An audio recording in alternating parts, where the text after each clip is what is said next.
일파만파 본집회 309차 집회를 시작하겠습니다. 뒤에 준비됐습니까?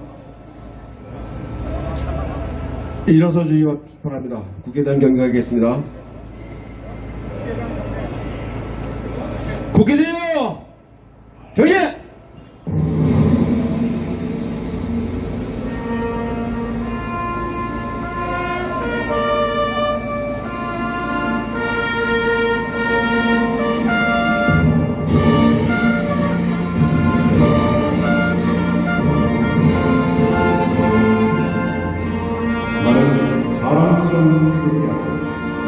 조국과 민족의 평화를 몸과 마음을 바쳐 충성을 다할 것을 굳게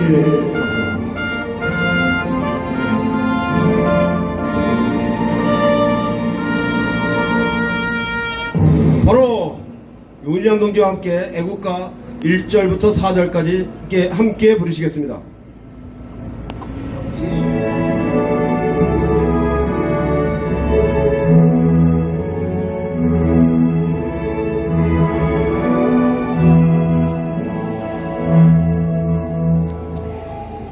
Oh,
'Cause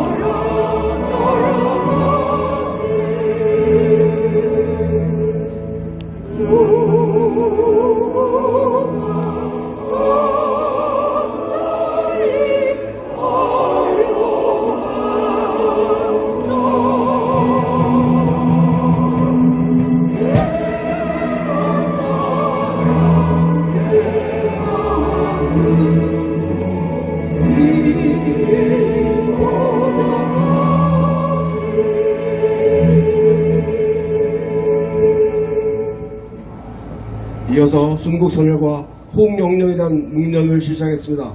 일동 묵념!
자리에 앉아주시기 바랍니다. 뒤에 물이 있나 잘 보십시오. 이제 일파업파 박천재 회장님 나오셔서 인사 말씀하시겠습니다. 박수로 맞이해주시기 바랍니다.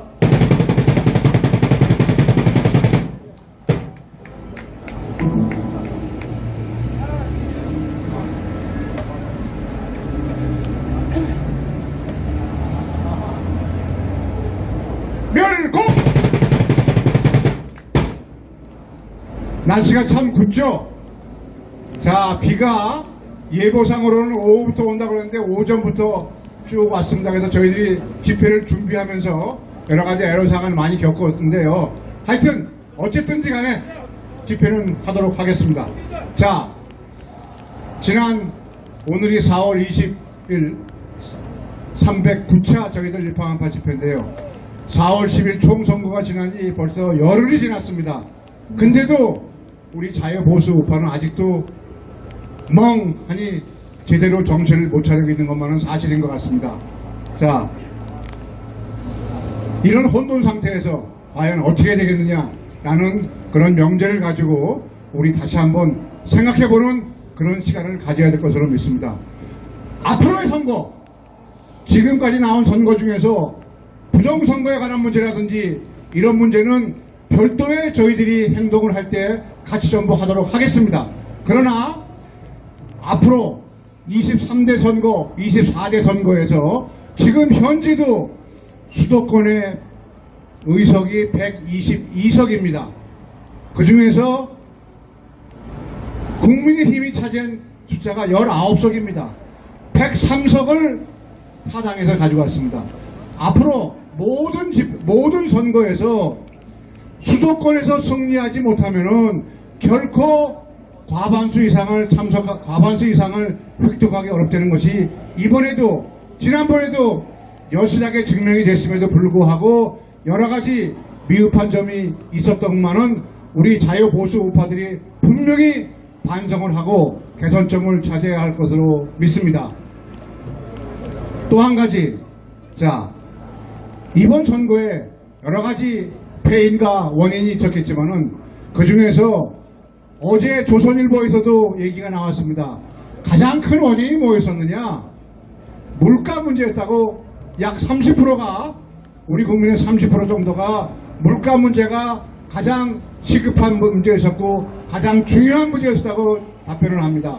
과연 여러분들도 느끼다시피 지금 현재 물가가 엄청나게 올라와 있습니다. 이 원인을 따지기 시작하면은 한이 없습니다.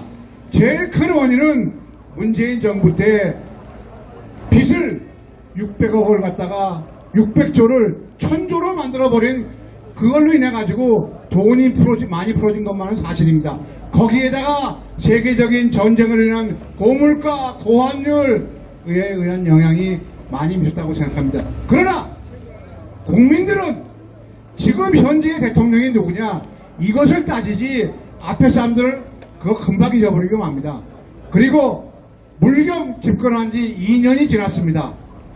그럼 아직까지 그걸 따지고 있을 것이냐? 물론 600조가 1000조가 된 400조가 늘은 그 부분이 많은 부분이 지금 현재도 할 곳을 모르고 은행에 잠겨있는 돈들이 많이 있습니다.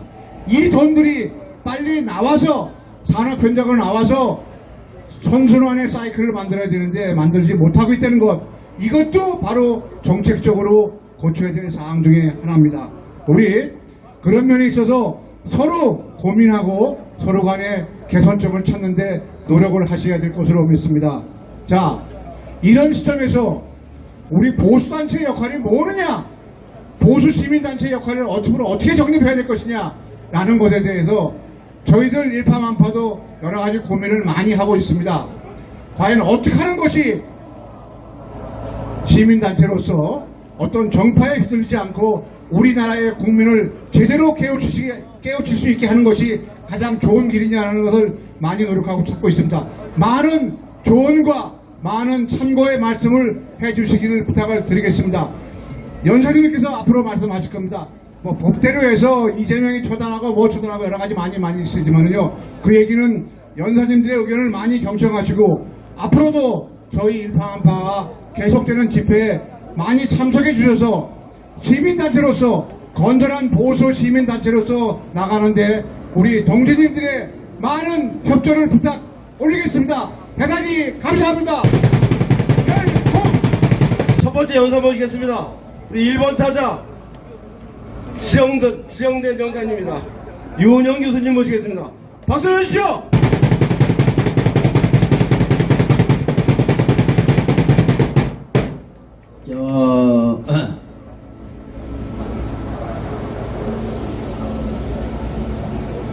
그렇게 선거 가지고 장난질을 치고 그것도 조금도 아니고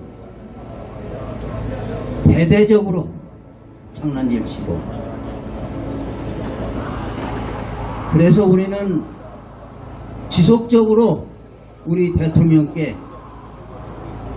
여기에 대해서 태도를 표명해서 국민들이 알도록 해주십시오. 정말 얼마나 우리가 빌었습니까? 예. 그런데 선거에는 관심도 없군요. 예. 그리고 뭐 박영선을 뭐로 앉힌다고 하더라. 예. 말이 안 되는 얘기입니다. 그리고 뭐 양정철인가 누구도 거론이 되고 있는데 이런 식으로 하면은 안 돼! 제가 이 연단에서 우리 대통령 자랑 많이 했습니다. 예. 그런데 이런 식으로 나라 다스리면은 안 되지, 안 돼, 절대로. 부정선거가 어떤 방법으로 된다는 그 다 줬잖아. 대통령실에도 오래전에 보냈어, 다. 결국은 도장 가지고 장난할 거다. 도장 반드시 찍게 해야 된다. 뭐야 도대체가? 글러먹었어요. 예. 글러먹었습니다. 대통령이 이런 식으로 무책임하게 말이야. 국민을 대통으로 알고, 이거 선거요.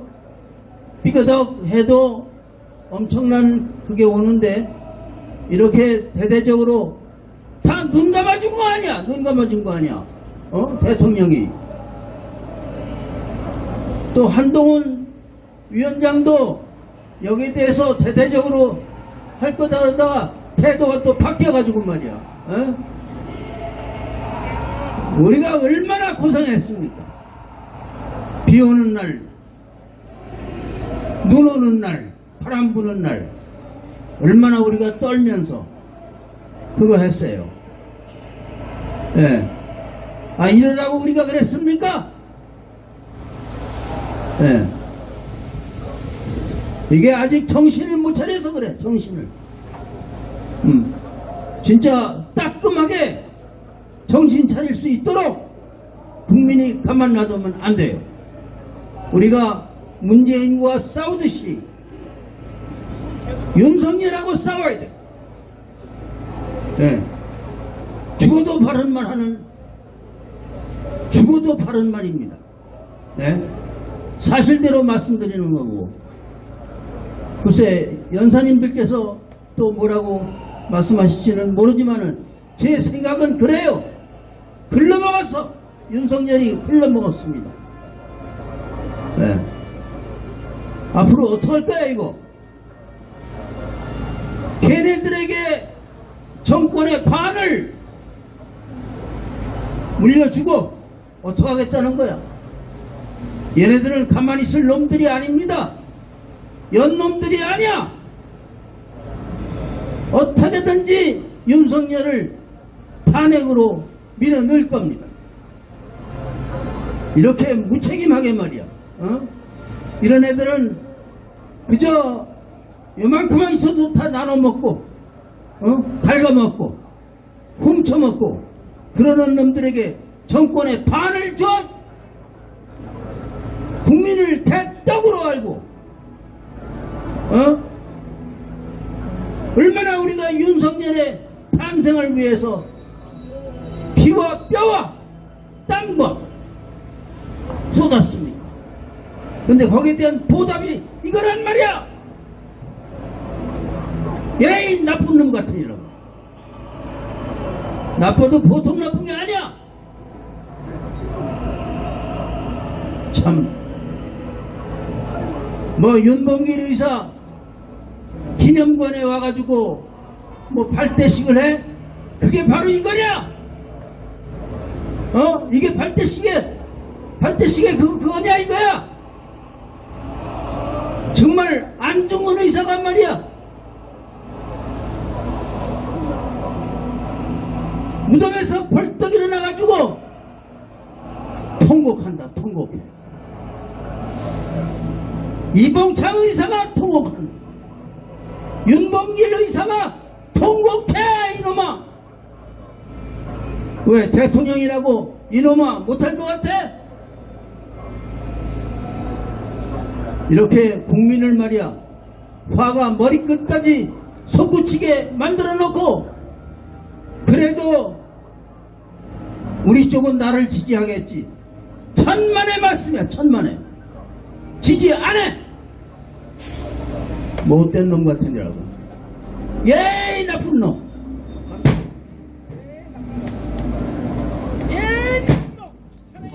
화가 단단히 났습니다. 보수우파의 목소리라고 생각합니다. 저도 이 사회를 보면서 위에서 보수우파 특히 극우 아스팔트 세력을 끌어안으면 등치가 더 커지고 그 커진 등치가 또 고물을 묻히고 눈을 묻히고 해서 점점 커지지 않을까 그런 생각을 반성하면서 했습니다. 우리가 등치가 작은데 점점 쪼개지고 갈라지고 서로 미워하고 서로 허음을 잡고 그러는 모습이 정말 보수우파의 목소리 그런 모습은 아니라고 생각합니다. 사회자로서 주제 넘게 한마디 드렸습니다. 다음 2번 타자 이승효 여성생활문화 대표 이승효님을 모시겠습니다. 사랑하고 존경하는 우리 일파만파 여러 애국자님들, 오늘 이렇게 비가 와서 많이 안 채워졌지만 이 말은, 이 방송은 여러 매체를 통해서 가리라 생각합니다. 조금 전 우리 훌륭하신 애국자 윤영 교수님께서 훌륭한 말씀을 하셨습니다. 공감이 가고 정말 왜 그럴까? 우리 윤석열 대통령께서 왜 그렇게 생각을 미치지 못할까 하는 아쉬움을 남깁니다. 하지만 저는 좀 또 다른 또 생각을 해봅니다. 지금 윤석열 대통령께서는 너무나 귀와 눈이 막혀있는 걸로 알고 있습니다. 주위에 비서실이나 그 주위에서 우리 윤석열 대통령을 귀를 막고 눈을 막고 오직 좋은 말만 하면서 그렇게 저렇게 정치에 입문한 지 얼마 안 된 우리 검찰총장이셨던 윤석열 대통령의 귀와 눈을 가리고 있는 것이라고 저는 감히 말씀드립니다. 사실 윤석열 대통령이 잘못한 것은 없습니다. 모든 것은 지난 정권, 문재인 정권 때 탈원전을 비롯하여 모든 것을 다 망가뜨린 문재인 이 도둑놈, 간첩 같은 놈 때문에 이 나라가 망했기 때문에, 경제가 무너졌기 때문에 그 모든 원망이 그 다음번엔 우리 윤석열 대통령에게 밀려든 것이라고 저는 생각해 봅니다. 오늘 저는 양영태 유튜브를 봤습니다. 우연히 들었습니다. 거기서 말씀하신 한번 여러분도 한번 들어보십시오. 정말로 문재인 정권 때 이 가족보다 더한 그런 언사를 한, 이북에 갔을 때 뭐라 그랬습니까? 남한에서 온 대통령이라고 했습니다. 그렇다면은 북한 대통령은 누구입니까? 여러분, 이런 말 하나하나에 그 사람은 이 나라의 대통령이 아니었던 것입니다. 나라를 팔아먹고 경제를 무너뜨리고 모든 사상과 이념이 다른 저쪽 저 북대나 다름없는 나쁜 놈들 적폐를 그냥 끌어들여서 아는 겁니다. 하나부터 열까지 문재인 정권 때 한 것을 보면 이것은 공산당, 공산주의자들이 하는, 맞습니다. 고영주 그 당시에 변호사님이 말씀하셨습니다. 문재인은 간첩이다, 사용해라. 이거를 목이 터져라 우리는 청와대 앞에서 외쳤습니다. 저도 외쳤습니다. 그래서 벌과금도 많이 물었습니다만은 그것이 문제가 아닙니다. 현 정부 지금 들어서서 얼마 됐습니까? 윤석열 정부 들어서서 얼마나 됐습니까? 아직까지 남은 기간이 있습니다. 그 기간을 활용할 수 없도록끔 무조건 더불어 터진당은 모든 것을 공격하고 있습니다. 우리는 뭉쳐야 됩니다. 우리는 죽으나 사나 이 나라에 목숨을 내놓고 살아야 될 우리의 가련한 인생입니다. 이곳에 계신 여러분, 지금 윤석열 대통령을 퇴진하라 또는 탄핵하라 이런 말을 짓거리는 저 더불어민주당 나쁜 놈들, 도둑놈들, 사기꾼들, 이런 인간들이 다들 지금 국회의원 배지를 달았습니다. 서로 나눠먹고 서로 이익 차리고 서로 주머니 챙기고 이런 인간들이 다 국회에 올라가 있습니다. 애국운동을 했던 저 김상진이나 이범이나 박준식이 같은 사람은 아랑곳하지 않고 윤석열 대통령 지킴이 김상진이까지 법정 구속을 시킨 이 나라 이 자체, 이런 나쁜 놈들이 사법부, 입법부 모든 행정부를 장악하고 있습니다. 이렇게 어떡하겠습니까 여러분? 윤석열 대통령을 원망하면서 바보다, 왜 진작 못하느냐, 이런 질책보다 우리는 뭉쳐야 됩니다. 더불어 터진당을 해쳐버려야 됩니다. 그러기 위해서는 무엇을 해야 됩니까? 우리는 너탓 시민단체 뭐하는 사람들입니까? 통화면세점으로 모이세요. 우리는 목이 터져라 이 나라를 위해서 정령코 공정과 정의의 상식이 살아있는 자유 대한민국을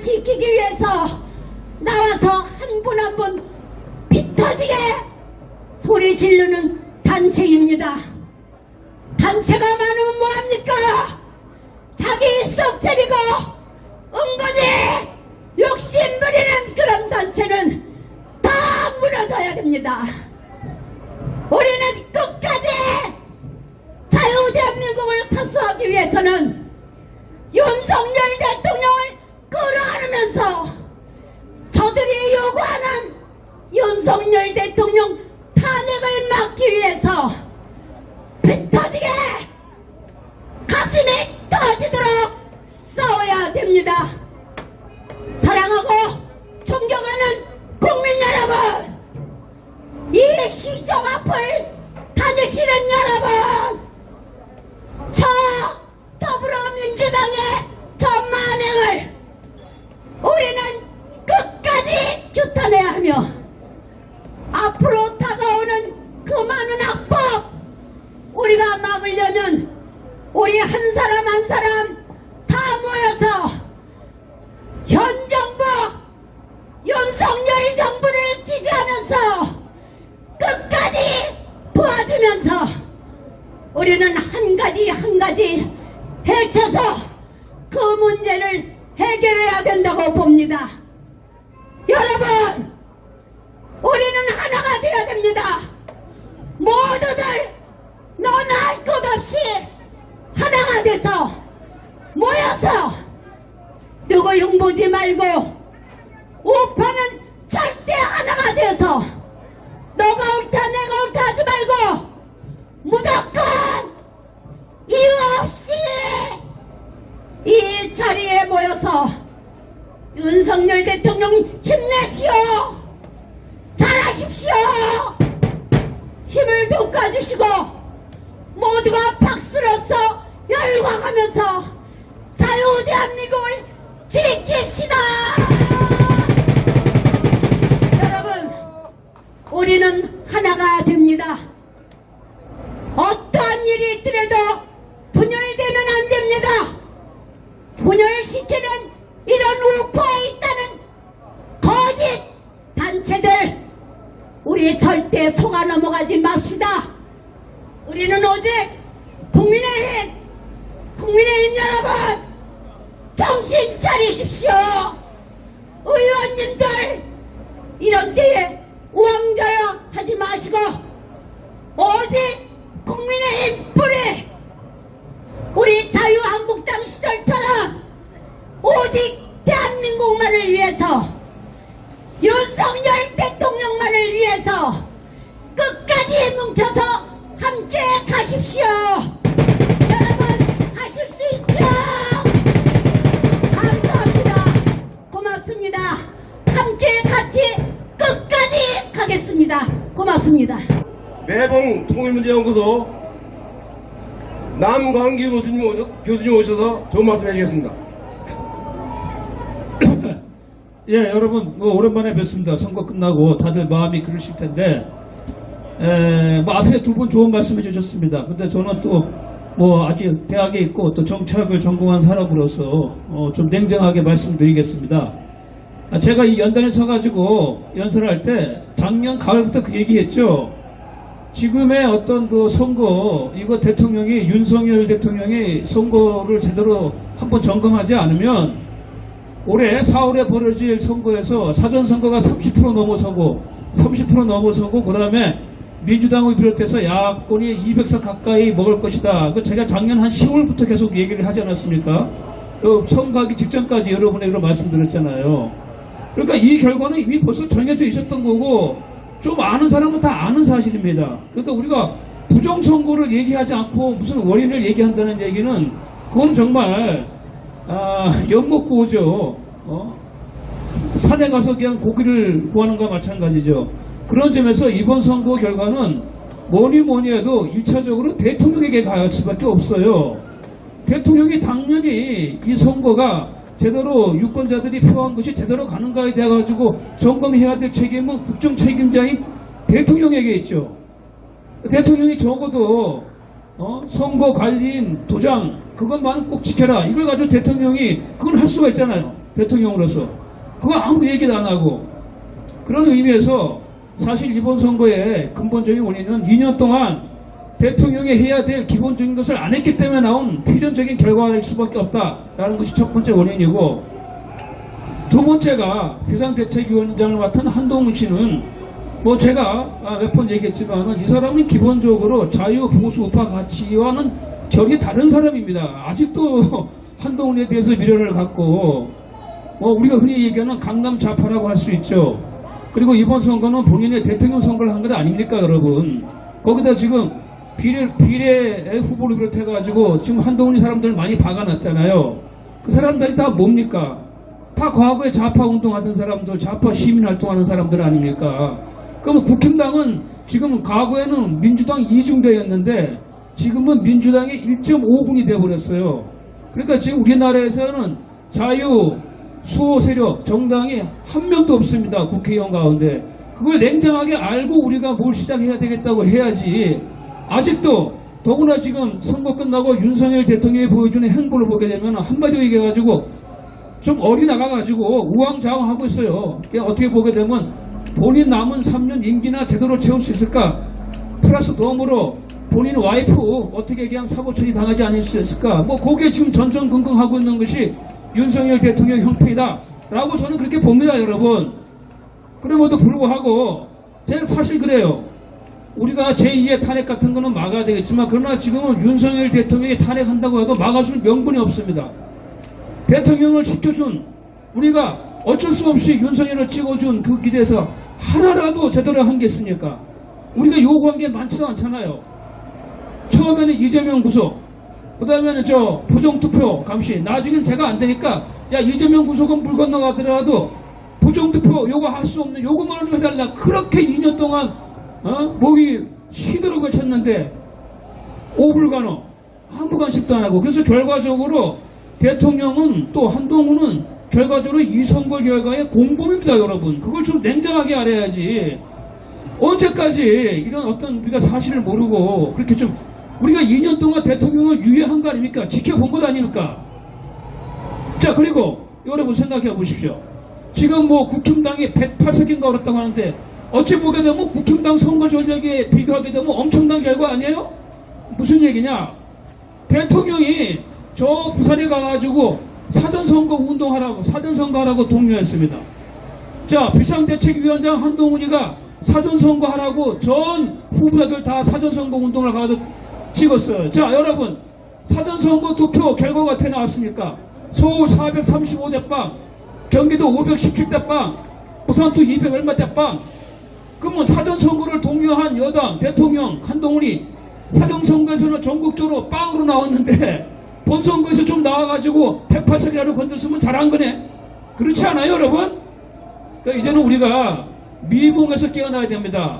앞서 두 분께서는 그래도 윤석열 지켜줘야 되지 않냐 하지만 아무리 지켜주려고 해도 이제 명분이 없어요. 더구나 끝나고 난 다음에 이런 상황이면 이제대로 대화 각성해가지고 야, 이거 선거 결과가 좀 이상하다. 한번 들여다보다.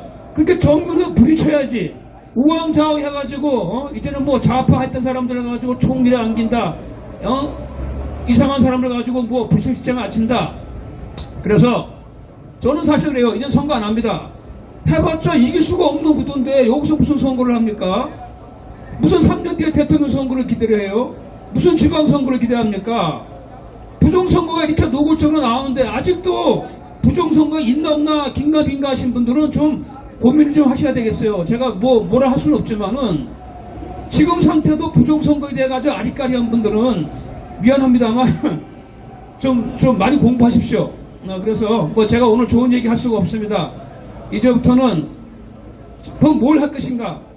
당분간은 우리 태극기 이거 백날해봤자 의미가 없어요. 당분간은 저 참 전목사로 안타깝습니다.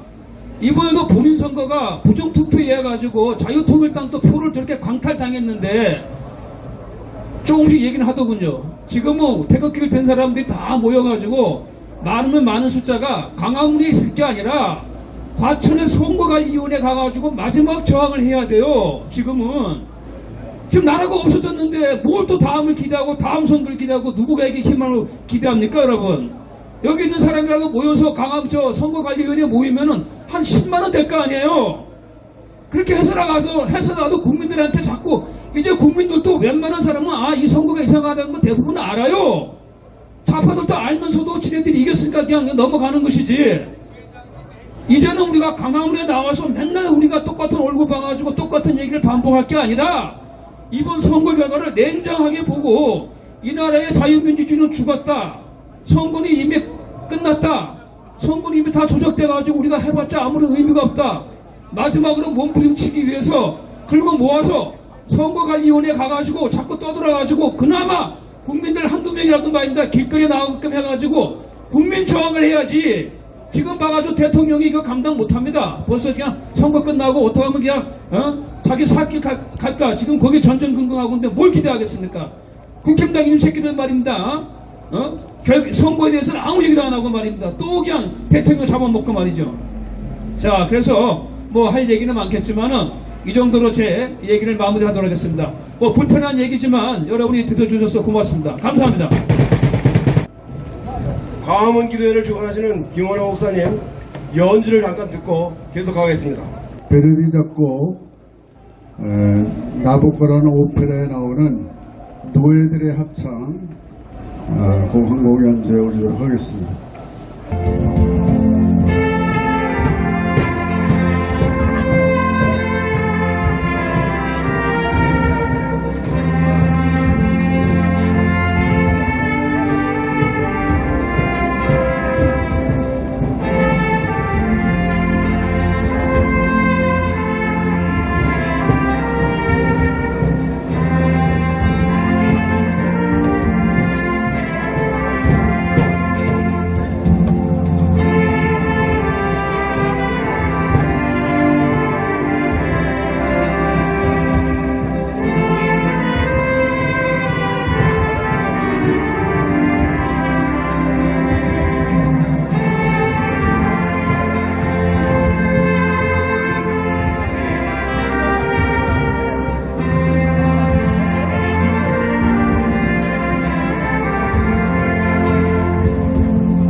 도상순 목사님, 광화문 기도회를 주관하시는 도상순 목사님 오랜만에 올라오셨습니다.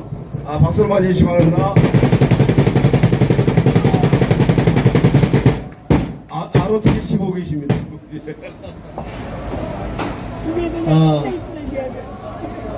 참 오랫동안 고생하고 투표를 참 기대를 하고 또 참여했는데 지난 대선과 같이 또 12시가 넘어가면은 또 소식이 있나 싶어서 밤새도록 시청했는데 참으로 힘이 받았습니다.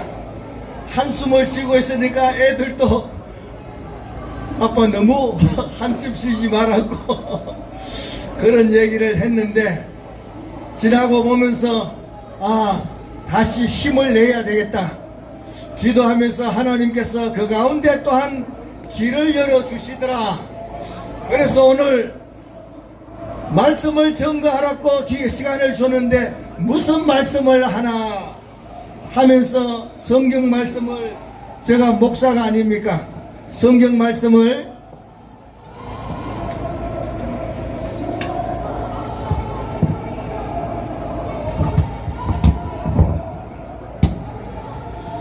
자, 여기 보면은 이사야 55장에 보면은 이는 내 생각이 너희의 생각과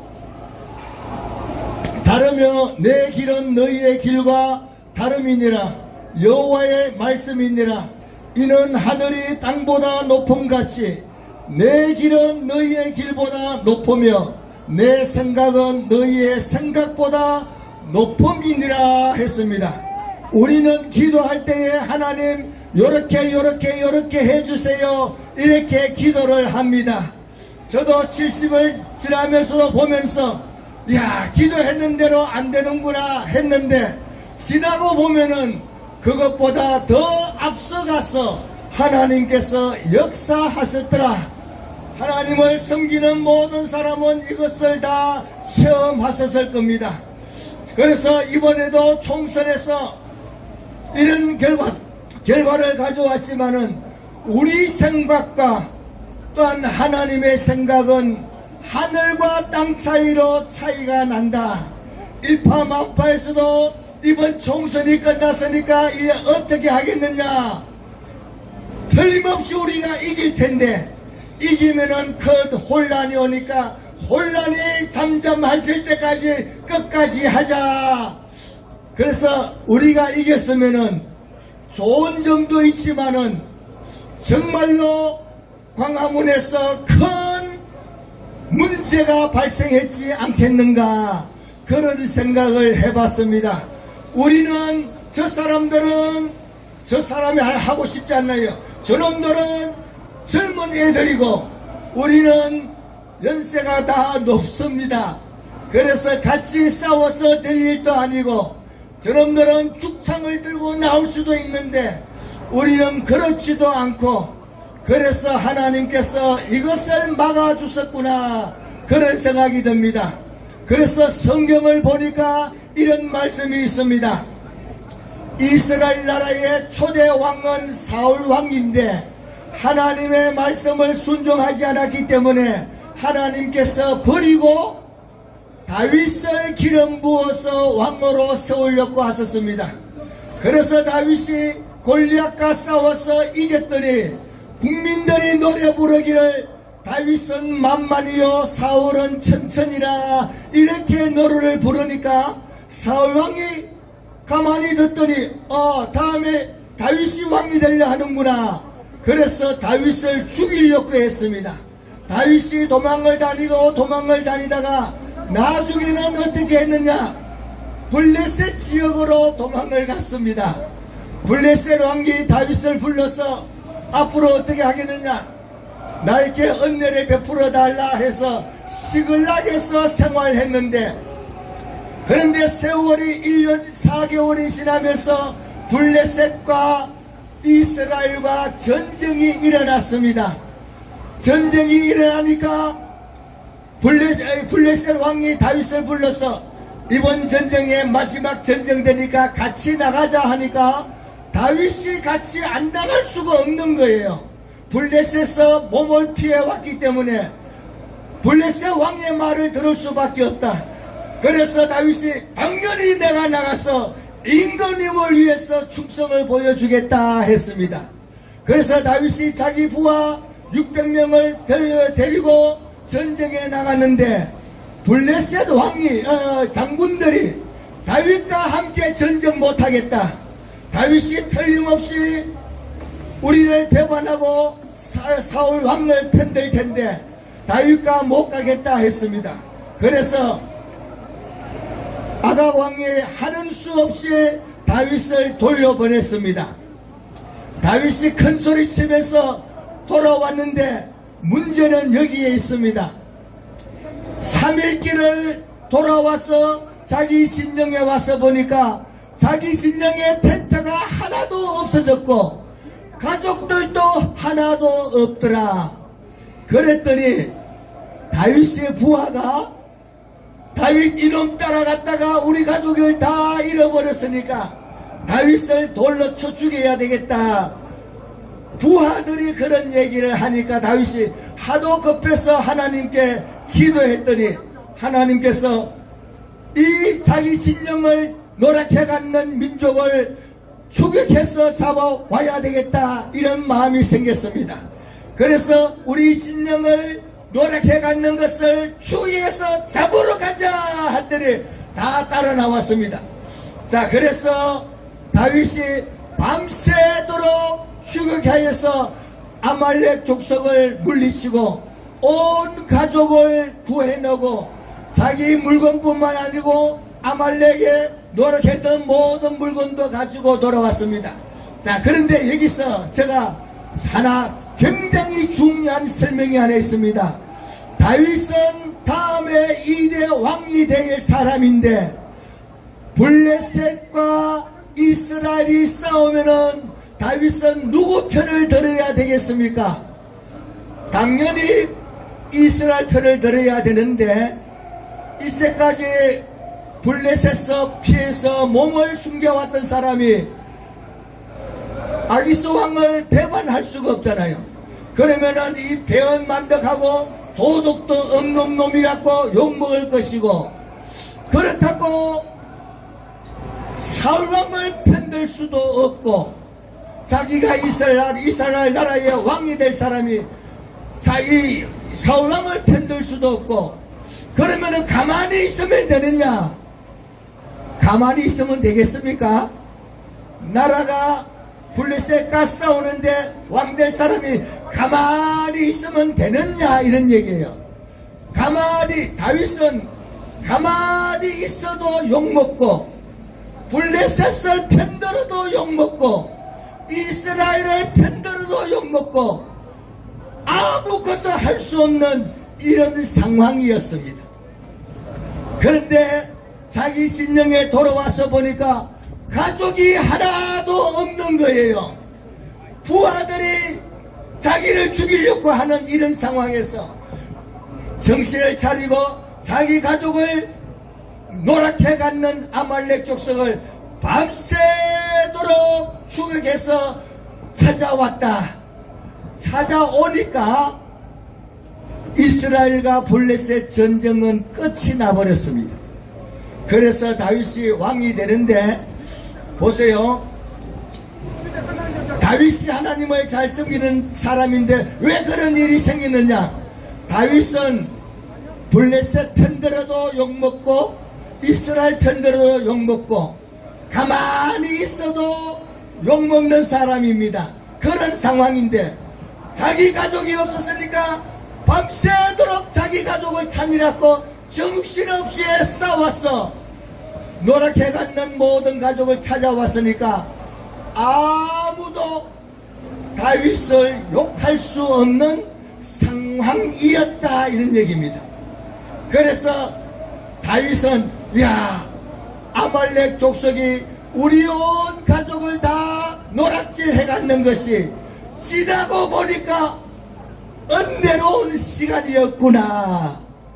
그때 가만히 있어도 욕먹고 이쪽 편들 수도 없고 저쪽 편들 수도 없는데 가족을 다 잃었으니까 밤새도록 찾았으니까 아무도 다윗을 욕할 수가 없었다.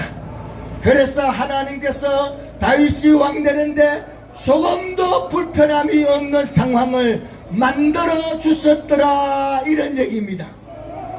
우리가 이번 선거에 졌는 것 같지만은, 그러나 하나님은 우리 생각보다 더 높은 생각으로 자기 백성을 지켜주시고 우리를 보호해 주시는 줄로 믿습니다.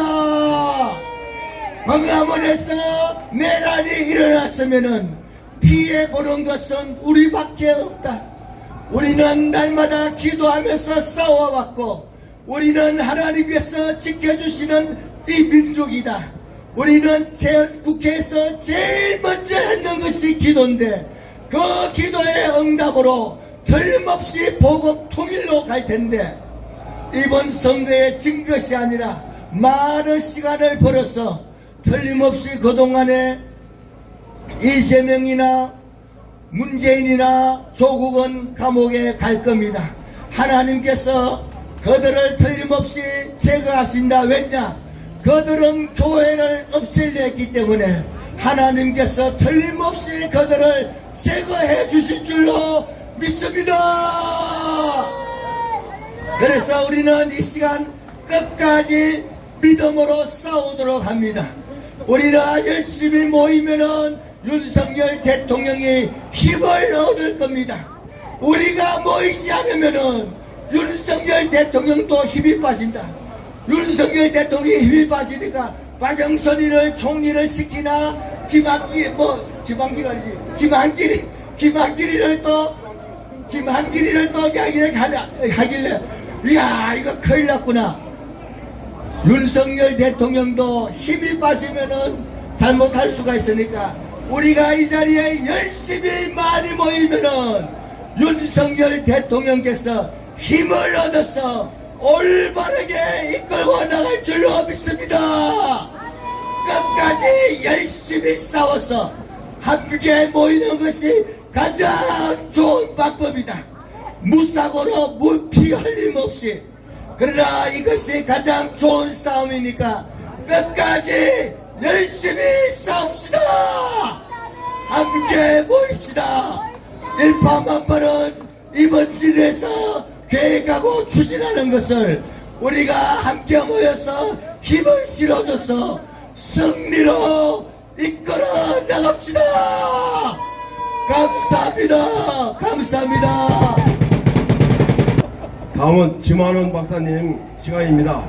옥중서신 우리 일파파 박도희 부회장님께서 낭독해 주시겠습니다. 네, 안녕하세요. 박도희입니다. 지만원 메시지를 읽겠습니다. 오늘은 상징성이 있는 한 개인은 보통의 한 사람이 아니다라는 제목으로 말씀드리겠습니다. 50년 만에 북한을 탈출한 6.25 국군 포로를 방치하고 홀대한 윤석열 정부. 1995년도의 영화 메디슨 카운티의 다리가 떠오릅니다. 첫사랑의 설렘을 그대로 간직하고 평생을 사랑할 수 있다면 이것이 이 영화를 대변하는 한마디일 것입니다. 그렇습니다. 사랑은 인생의 보배이고 전부입니다. 사랑은 심장을 고동시키는 에너지입니다.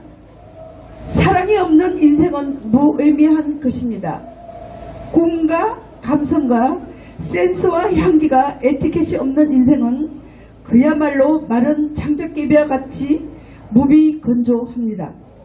이는 개인의 인생에 국한되는 말이 아닙니다. 정치 지도자에게도 해당하는 이야기입니다.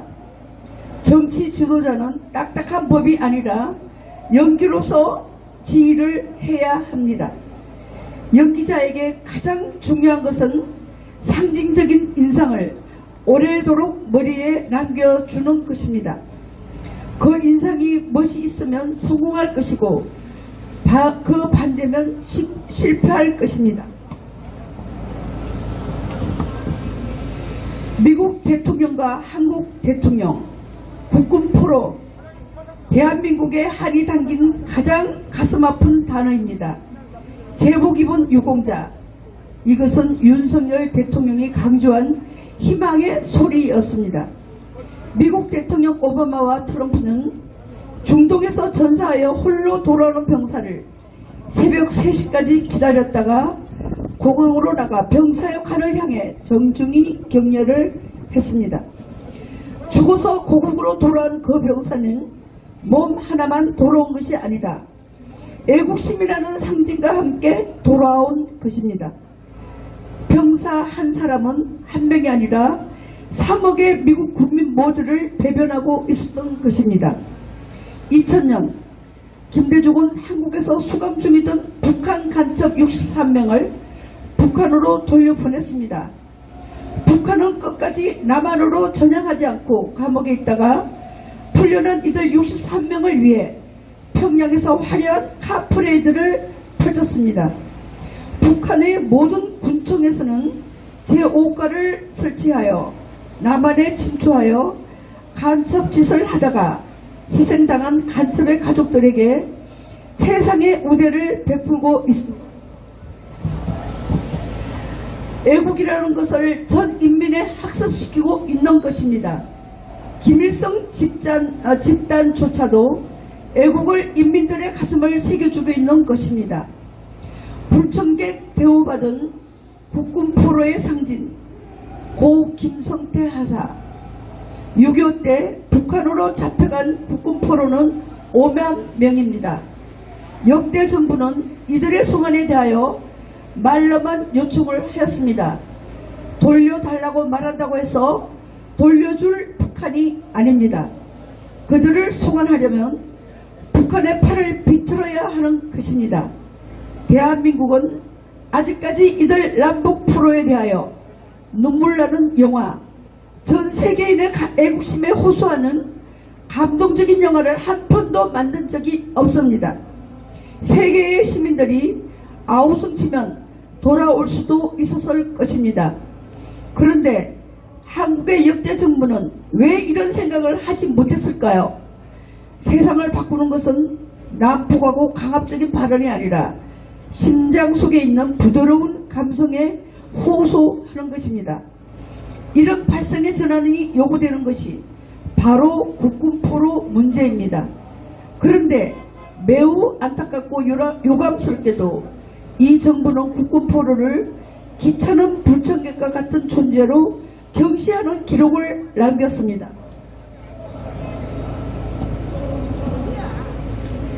김성태 하사는 1932년생으로 6.25 때 18세였습니다. 부상을 당한 중대장을 업고 뛰다가 박격포를 맞아 참전 5일 만에 포로가 되어 잡혀갔습니다. 당시 그의 계급은 2등병이었습니다. 그런 포로가 되어 북한에서 50년 동안이나 감옥살이와 탄광노동을 하다가 2001년 8월 69세의 노인이 되어서 북한을 탈출하여 꿈에도 그리던 대한민국의 품으로 돌아왔습니다. 그는 육군 하세 계급을 수여받고 즉시 수도 기계화 사단에서 전역 신고식을 가졌습니다. 2001년 김대중 시대였습니다. 2023년 바로 작년 11월 1일 김성태 하사는 91세의 나이로 눈을 감았습니다. 대한민국을 위해 목숨을 걸고 싸우다가 포로가 되었고 목숨을 걸고 북한을 탈출하여 고국으로 돌아온 그에게 대한민국은 마땅한 영광과 명예를 수여하지 않았습니다. 그의 빈소는 국군 수도병원에 차려졌습니다. 그런데 대한민국의 대통령은 그의 빈소를 찾아가지도 않고 겨우 조화만 보냈습니다. 그런데 조화와 비슷한 조기를 보낸 사람이 있었습니다. 바로 이재명이었습니다. 고 김성태 하사의 빈소에 대한 마음가짐이 윤 대통령과 이재명 사이에 차이가 없었던 것입니다. 누구나 인정하는 바와 같이 이재명은 대한민국을 파괴하기 위해 태어난 사람입니다. 말로만의 애국심, 전쟁을 수행하다가 포로가 되어 50년을 살아남아 고국을 찾아온 애국 용사가 이 정도의 부대접을 받았다면 단순히 의무 기록을 위해 제복을 입었던 유공자는 완전 무대접일 것입니다. 결국 대통령의 애국심은 말로만의 애국심이라는 이미지가 국군수도병원의 국군포로 김성태의 빈소에 영원한 인상으로 새겨지게 되었습니다.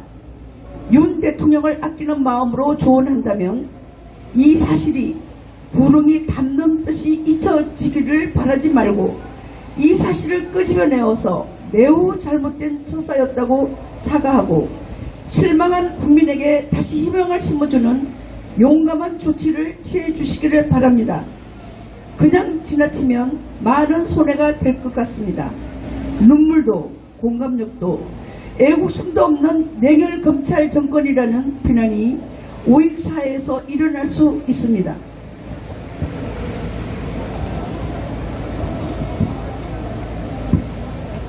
국민만 바라보고 가겠다. 제복 입은 유공자를 우대하겠다. 단 한 사람의 자유가 탄압되어도 그 나라는 자유국가가 아니다. 이 감동적인 언어가 단지 국민 기만용이요 국민을 농락하는 말장난이 아니었는지 반성할 때가 되었습니다. 늦지 않았다. 지금이라도 국군 프로 영화 만들자. 북한의 아킬레스건은 인권입니다. 이를 집중적으로 공격해야만 합니다. 그러나 정부는 북한의 인권 문제를 일부 탈북자에게만 의존하고 있습니다. 마치 감나무 밑에 누워서 떨어지는 감이나 받아먹으려는 하는 것과 같습니다. 북한에는 세습화되는 성분 제도가 있습니다. 조선시대의 노예가 종목법에 따라 세습되었듯이 북한에는 지금도 노예법이 있습니다. 북한 주민은 3계층 55개의 분류로 세분화되어 있습니다. 양반에 해당하는 기본계층이 28%, 감시 대상이 되는 복잡계층이 45%, 그리고 탄광 노동자들인 적대계층이 27%입니다. 북군포로는 대물림하여 영원한 관광 노동자로 일하며 실험하다가 죽습니다. 이는 세계적으로 널리 알려야 할 북괴의 아킬레스건입니다. 1948년 제주도에서 국가에 반역하다 죽거나 다친 빨치산 자식들에게는 귀족 행사를 하도록 배려해주고 거짓 패자 자손에게까지 1억 원씩 보상해주면서 국가의 부름을 받고 조국을 위해 싸우다가 포로가 되어 북에서 대물림하여 노예가 된 우리 국군, 최악의 막장 노동을 하는 우리 국군과 그 가족에 대해서는 방치하고 그것도 모자라 스스로 사선을 넘어 조국의 품이라고 찾아온 노병사마저도 부대접하는 이런 나라에 무슨 희망이 있겠습니까? 지금이라도 세계에 있는 신금을 울리는 영화를 만들어 그 자손들에게나마 희망을 주고 북한의 인권 문제를 가슴에 와닿는 방법으로 국제사회에 고발해야 합니다. 여기에 문화체육부 장관이 나서야 합니다. 이 나라는 언제까지 종북 간첩들을 우대하고 그들의 세금을 바치기 위해 존재해야 합니까? 이 나라 언론들은 언제까지 나는 주사파였다고 당당하게 말하는 반역적인 인간들을 영웅으로 띄워주어야 합니까? 2024년 4월 20일 지만 감사합니다.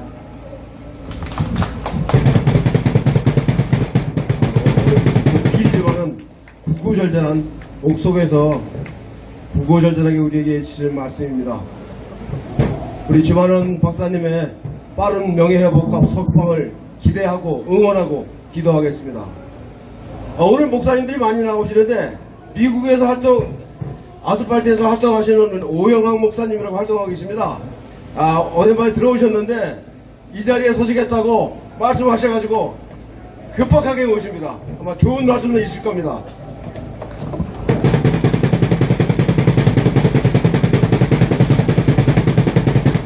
우파 활동하시는 오영학 목사님이십니다.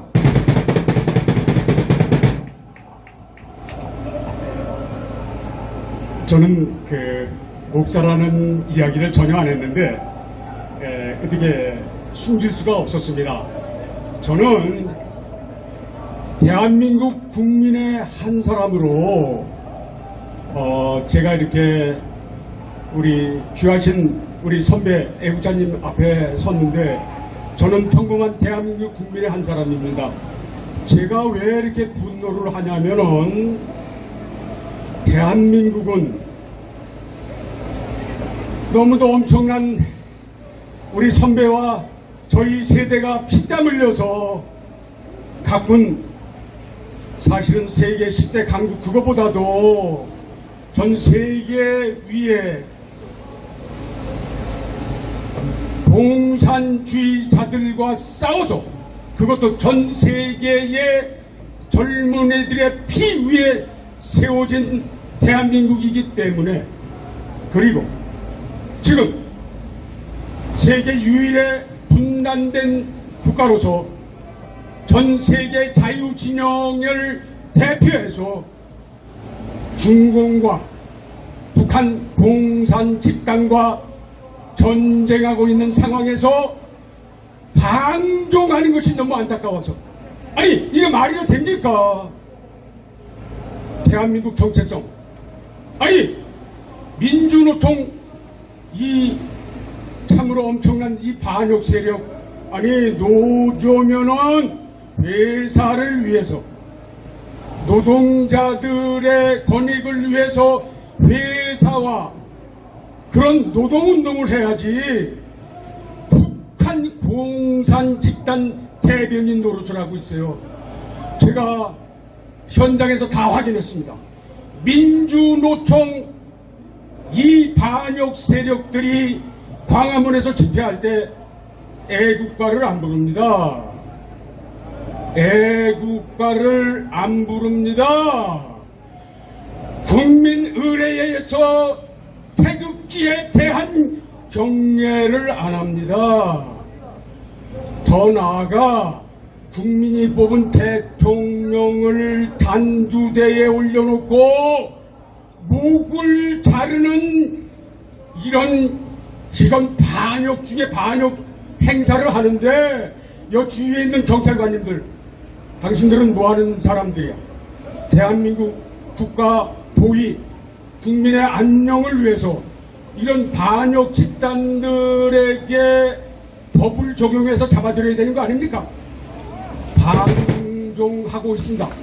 더 나아가 저는 대한민국 국민의 한 사람으로 평범한 진리, 평범한 가치, 이 자랑스러운 대한민국 국민의 한 사람으로 이 반역 세력들에 대한 준동을, 우리나라에게는 방공법이 있습니다. 국가보안법이 있습니다. 이 엄청난 정체성 뼈대를 권력자들이 직무유기하고 있습니다.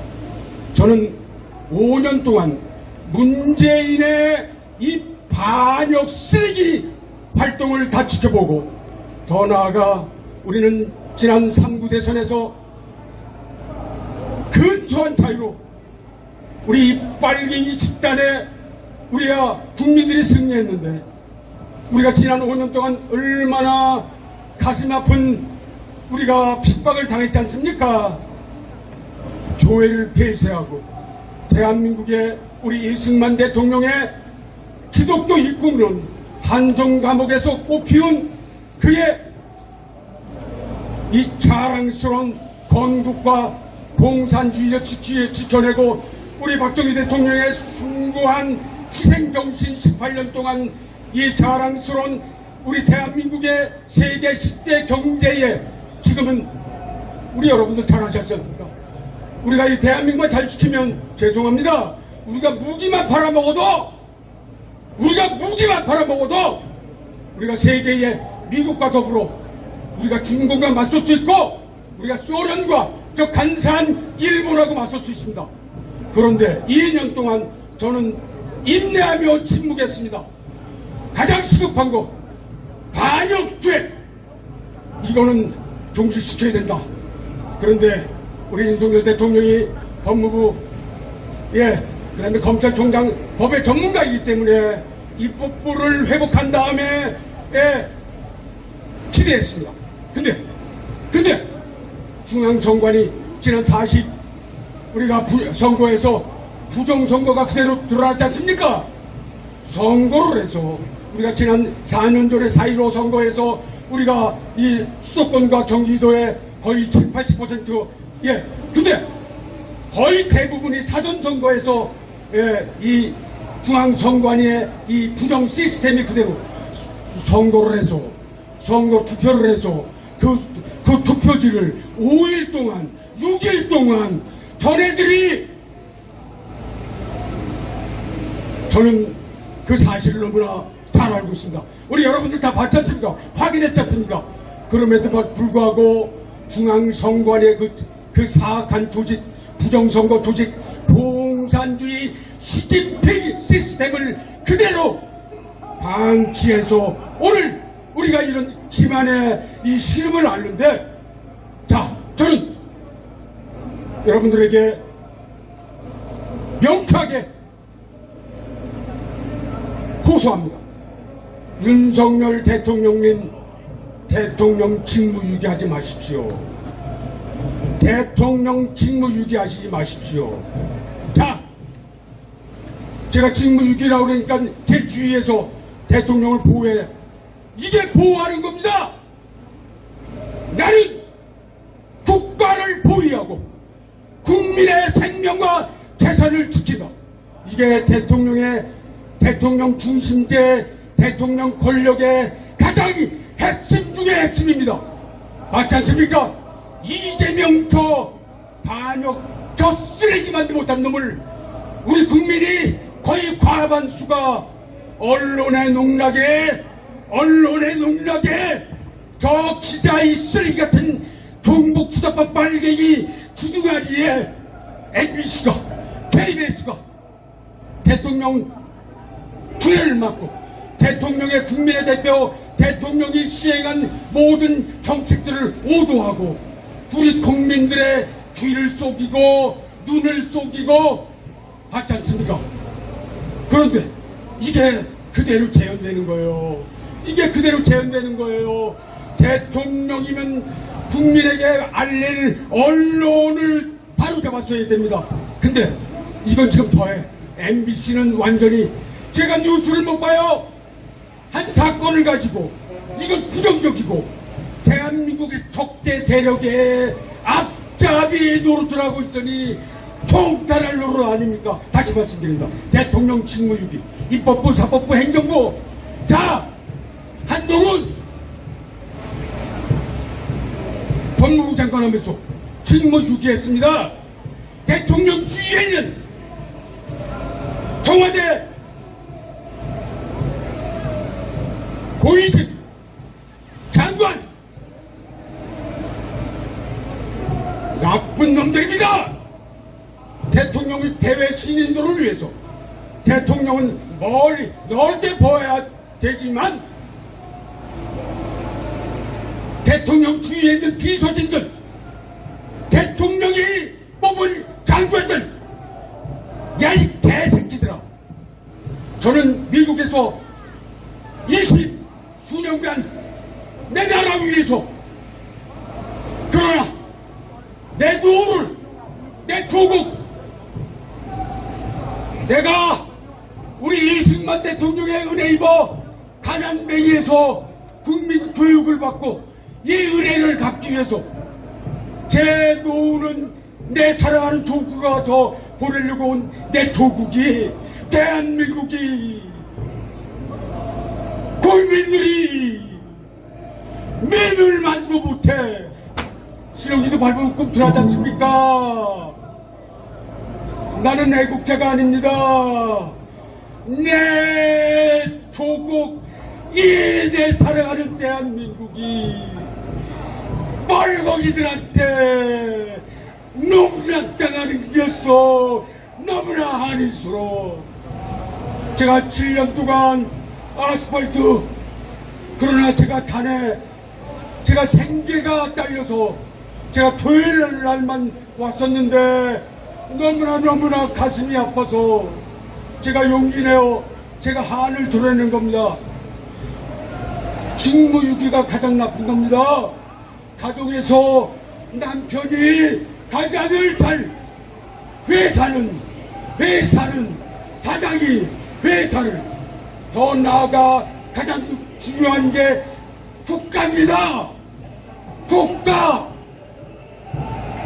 이승만 대통령이 거의 40여 년 동안 미국에서 한중 여북에서 죽음을 무릅쓰고 이 자랑스러운 대한민국 건국하고 그 아슬아슬한 순간에 공산주의로부터 이 나라 지켰는데 그 이승만 대통령에 대한 우리의 건국의 역사를 저 빨갱이 통진당, 아니 난노당 박헌영의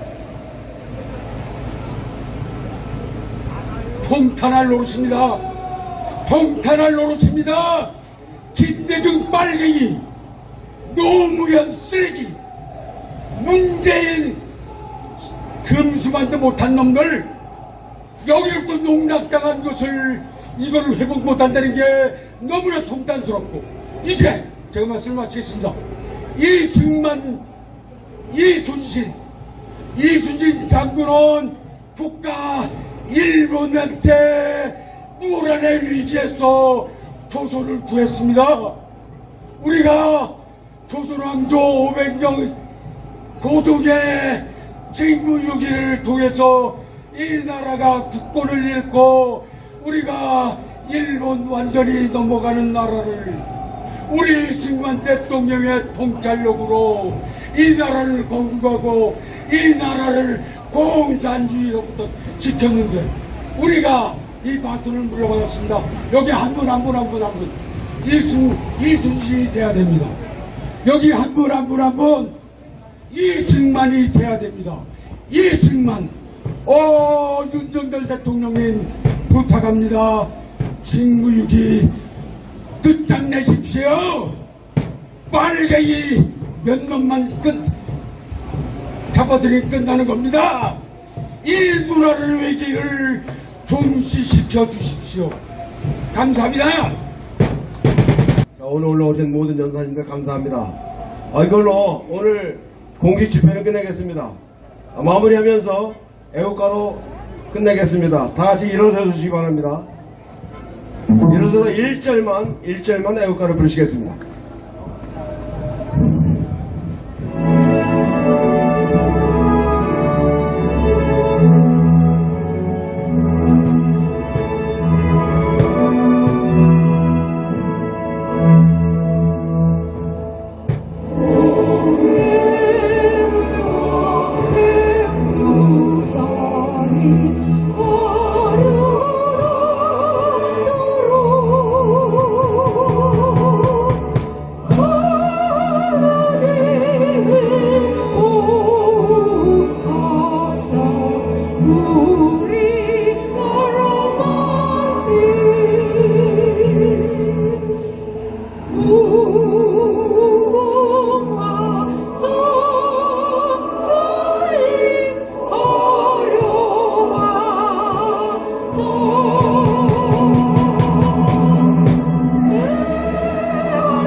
예, 일파파 회장님 나오셔서 마무리 해주시겠습니다.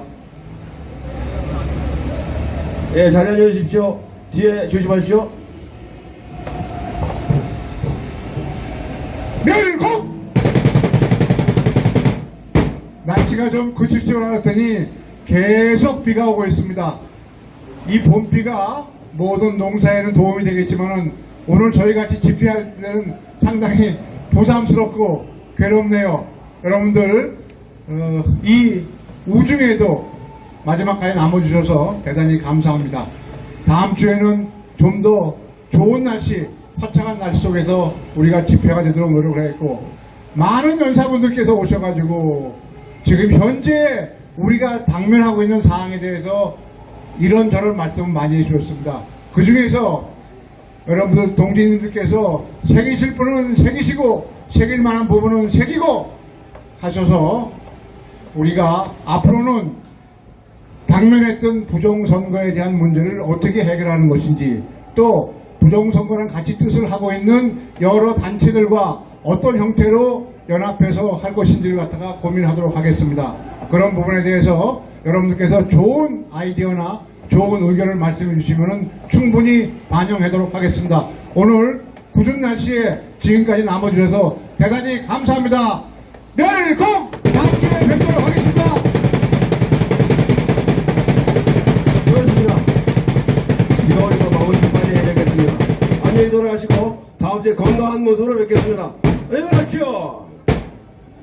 오늘은 자유세상 방송 아까 제가 왜 우선도냐면은 김한길 씨를 얘기했는데 김한기라고 그래가지고